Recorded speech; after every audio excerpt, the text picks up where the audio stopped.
Hello. This is the new Caribou, the Honorable Sir David, Emperor of Salt Lake City, Sultan of Utah, Spiritual Advisor to Questioning Mormons, the Bard Extraordinaire, I always say that wrong, the Supreme Being. Jesus.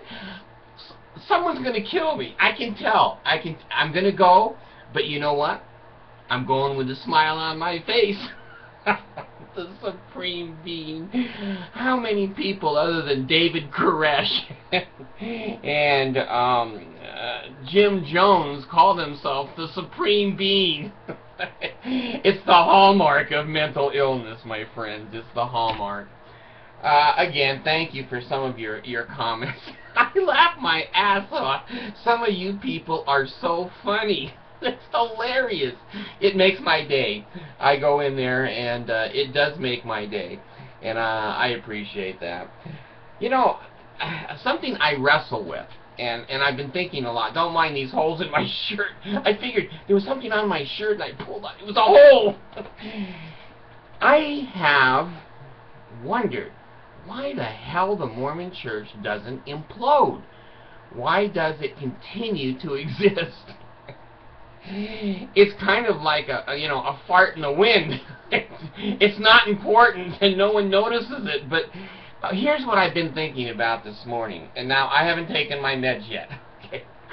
She's still sleeping, so I can speak freely.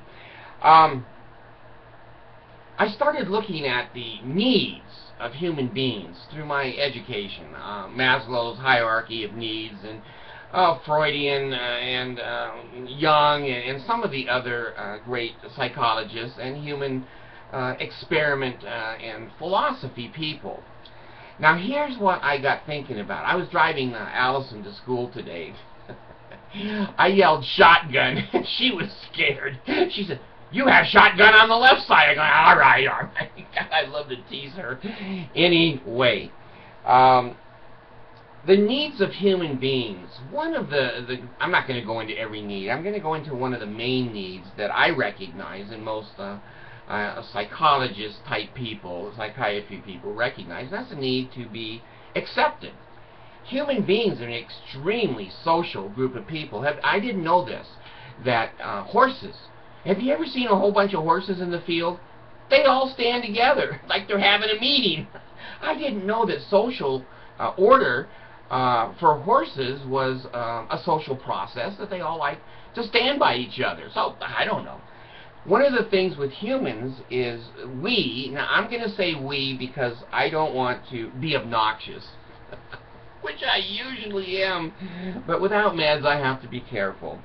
Human beings have a very high need to be socially accepted by peers, people around them. You know, when my children scream, "I hate you, you're not my father," I go, so what? Still go up to bed. Go do the dishes anyway. A lot of people get their feelings hurt when they're not socially acceptable. And you see this with teenagers. My little Abigail, she just turned 14, and oh my God, my heart just goes out to those young people growing up and trying to fit in and not do drugs and not do bad things to ruin their lives. It's so hard. The way they dress, the way they talk, their iPhones, their bags. You know, they have to carry a certain bag. They don't carry backpacks anymore in junior high school. They carry the side purses, kind of like the French man's purse. But anyway, every human being needs to be wanted and accepted and to have social contact. Now, I'm extremely different, and I realize this over the last 20 years of my life. I don't give a rat's ass about anybody. I don't care. If any of you hate me, get in line. You know, my ex-wife line, it's 2 miles long. Just get behind them and go, "We don't like the guy." And when I'm dead, you know, you can get in line and piss on my grave. That's why I'm being cremated. I hate urine in my face. Well, most of the time I do. Anyway, most human beings have to have acceptance. Being bipolar, I don't. If the lamp back there accepts me, I'm a happy camper. You see my program. How many people come in and I interview, and how many people sit around the table and we're all having coffee or cocoa or whatever, and you've seen my show. It's a damn closet with a light in it. I don't need social acceptance. That's why I'm going to be killed by the Danites. I know that. And I don't care, because I'm an atheist. I'm not going anywhere anyway, so the Mormons love to try to scare me, going, "You're going straight to hell." I said, no, I'm not. I'm an atheist. I'm just going to go poof at the end, and I'm gone. Now, here's what this has to do with the Mormon Church. There are many things in the Mormon Church that appeal to these needs that I'm talking about. Most people like to go places. I like to sit in the damn house these days, because I know if I open that front door, there's going to be assholes galore. And if I don't have meds in me, I'll be off in the white coat. So I stay indoors a lot these days. But most people like to have a place to go. Now, most of us don't have a place to go. We go to the grocery store, we go to the bank, but damn, we don't have anywhere else to go. But the Mormons do. They have a place to go Monday, Tuesday, Wednesday, Thursday, Friday, Saturday, and Sunday. There's somewhere, everywhere, that a Mormon has to be on those dates. So it makes them feel important. I remember when I was a young professional, and back in those days, we didn't have cell phones, and I used to have 2 phones, home phones, on my desk at the office. And that made me feel important, because back in the 60s and 70s, Kennedy had a red phone that called Khrushchev in Russia. In case somebody started a war, they could pick up the phone and say, "We're all in deep shit. the missiles are coming. Go ahead and send yours." So I thought that was important, and I wanted to feel important. So, and when I was on one phone and the other one rang, it made me look very important. Gee, someone's calling me. Now, I watched the onset here of the iPhones coming on, and ordinary people that never got a phone call in their whole damn life, their dog called them, and you could hear them speaking very loud in the grocery store. "Hello, dog. Yes, I'm in the grocery store. Oh, I will get your food." Nowadays, the young people, they expect to be able to hear on the phone, and they don't yell, and most of them are just looking down like this. Every human being is like this. I don't know if their hands are stuck together or what it is, but these young people. So it makes you feel important. Well, the Mormon Church makes you feel important. Those people that cannot matriculate in life to become a boss, or to become a supervisor, or a superintendent, or a first or second counselor, or a bishop, or a president, an elders quorum president. Most human beings love those words. It's like us bipolar people. When you call me the supreme being, they're right. There's a smart person. So the church, Mormon Church, has many places to go and many things to do. Now, if you're a young person, most young people, not all, because I wasn't normal anywhere. When I came out, the doctor said, "Do you want me to put him back?" My mom goes, "No, it was hard enough getting him out. Just don't put my name on the certificate of birth." Young people in the Mormon Church know how to dress, what to say, what to believe, where to be, how to act, what underwear to wear, etc. That makes a young person pretty happy. Pretty happy. Now, I'm going to say this real quick here, that if the Mormon Church was only a social institution, I'd join it. Shit, I got nowhere to go. No one thinks I'm important. I'm going over there. Will I wear funny underwear? No, I'm just going to wear a bunch of shirts so you can't see my underwear, which I don't wear any most of the time. Oh, Allison, it's so funny. She said, Dad, your shirt's on backwards." I go, "It is?" And she goes, "I don't want you driving me to school like that." "Okay, let me get my pants on." She goes, "Yes, make sure it's not just underwear. Wear your pants when you drive." Where would I be without that girl? Where would I be without her? So, young people have places to go, things to do, and they're pretty accepted. Now here's the problem. When you try to mix in a false religious organization, extrapolated over the top, an umbrella, the social constitution of the Mormon Church, you ruin it. It's kind of like we think so. I gotta go get my meds. It's kind of like eating an ice cream cone, and it's nice. It's the nicest ice cream cone you ever had. But you didn't know in the bottom of it there's 2 inches of shit until you until you get to it. That's like the Mormon Church. There's 2 inches of shit in the bottom, and if you buy it, you have to eat the whole ice cream. You can't throw it away, or they'll excommunicate your ass. So that's what it's like. It's a slow poison over, 20 or 30 years, but when you're young and want to be accepted. Now, even young people who are, fat, ugly, different, gay, even, until they really realize how the church treats gay people, they are accepted. I hate to admit this. I hate to admit this because, I don't know why. I love going to the dances at the Mormon Church with my wife.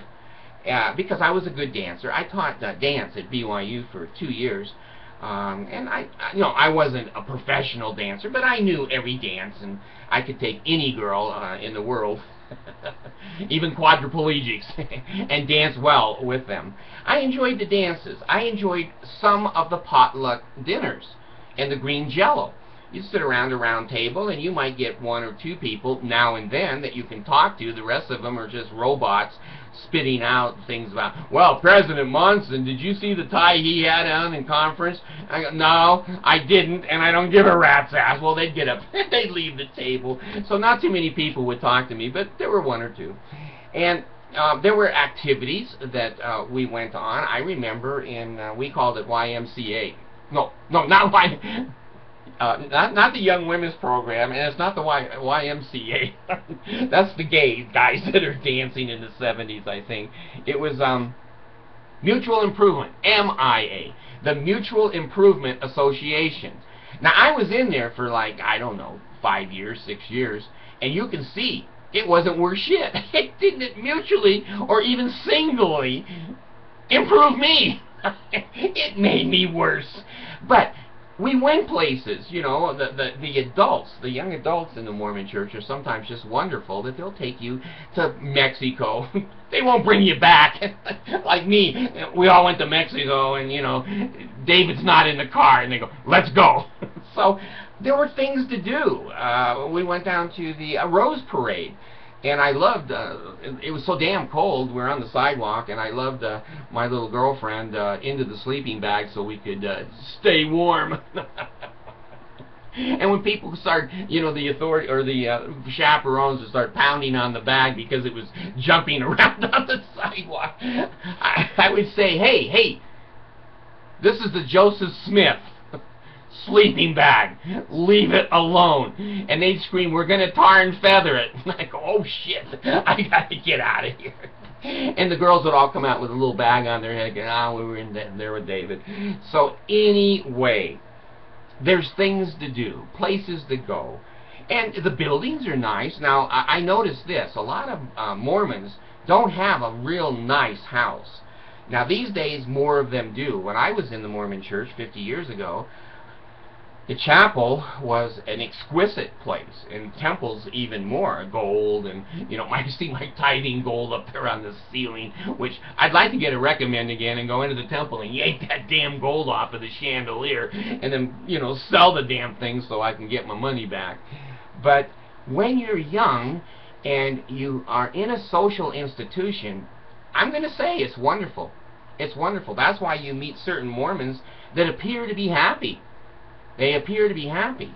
Now, if they didn't put the 5 or the 6 points of fellowship in it, and tithing, and screwing 14-year-olds, and trying to scare the shit out of you, and pretending if you touch your sex organ, it will grow so large that everybody in the world will see your sex organ walking with 2 little feet on it, and your name will be on top, and that way everybody knows that you masturbated. Now, when you mix that shit in, then it becomes a poison. Then it becomes toxic. Now, I have to tell you the truth. You know I always do. I thought about sending my kids over to the Mormon church for activities. Just activities, not sitting on the bench for 3 hours and throwing Cheerios at them until they're buried in Cheerios. And then they, Dad, I'm still bored as I eat more Cheerios. I thought about that. And I thought it'd be a wonderful thing because there's good kids over there. They're sweet as can be, and they'd be good friends. But you got to take the cult with the social structure. And I've said to myself, no, I think the cult is too damn dangerous for the kids. And I think girls' camp and Boy Scouts, those are great things for children. But when you go there and the scoutmasters are masturbating you in the tents at night in the Mormon church, that isn't a good thing. But when you're tying knots and making fires and jumping on trees and doing whatever monkeys do, I hated the Scouts. I still hate the Scouts. I don't want badges on me and things that dangle, and my hat means a certain thing if it's turned a certain way.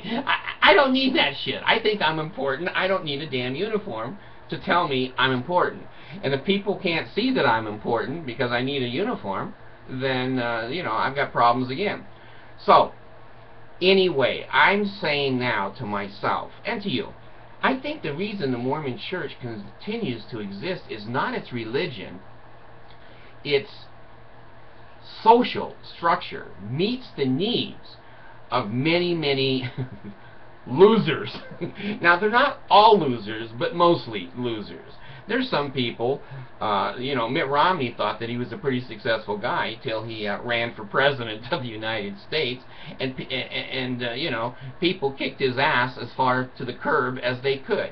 And he's one of the more successful ones. The rest of them below him are, you know, pathetic human beings. But the social institution, I think, causes the Mormon church to stay employed. And by taking people's money, scaring them, threatening their sex organs, etc. Those are sick, sick, pathetic things from an organization. And you have to kind of take that with what you really want is the social friendship of some of those good people. Now, I would like to coin a new term. Now, I've used a term with you people called a New Age Mormon. Okay? I'm going to stick with that.